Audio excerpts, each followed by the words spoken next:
ॿारो अॼु पढ़ंदासीं पाण रियाज़ी। जॾहिं खां छोरनि जो इश्क थियो आहे पढ़णु सफ़ा विसरी वियो आहे। वाह यार वाह, सच चई। महिरबानी जानी महिरबानी।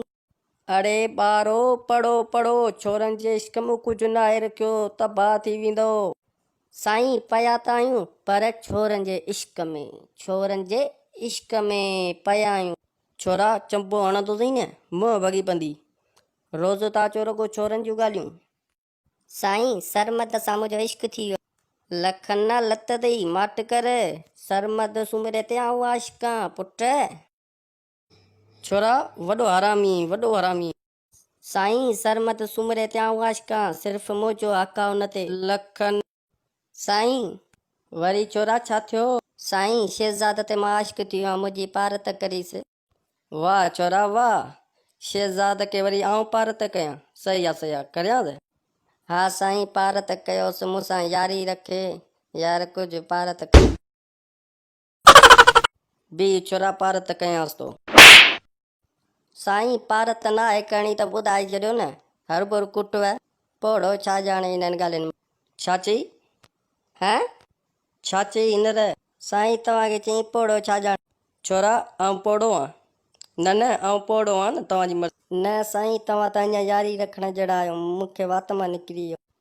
छोरा हिकिड़ो चंबो हणंदो अथई बूत भॻी पंदी। वाह या तो कंहिं जाइ जो।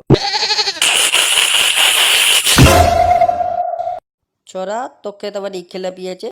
साईं तव्हां हुनजी बेइज़ती पिया कयो न, मूंखे मज़ो पियो अचे। हाणे छॾियो छोरनि जूं ॻाल्हियूं, हाणे पढ़ो। छा साईं? अड़े छोरा किताब पढ़ो हाणे किताब। अच्छा किताब, साईं किताब त पढ़णु पुॼनि ई कोन्ह। छोरा तोखे जूता लॻंदा, उथी बी। अड़े छोरा उथी बी। हाणे कंहिं बि छोरनि जे इश्क जी ॻाल्हि कई उन जो मुंहुं भञंदुसि। मां कंदुसि।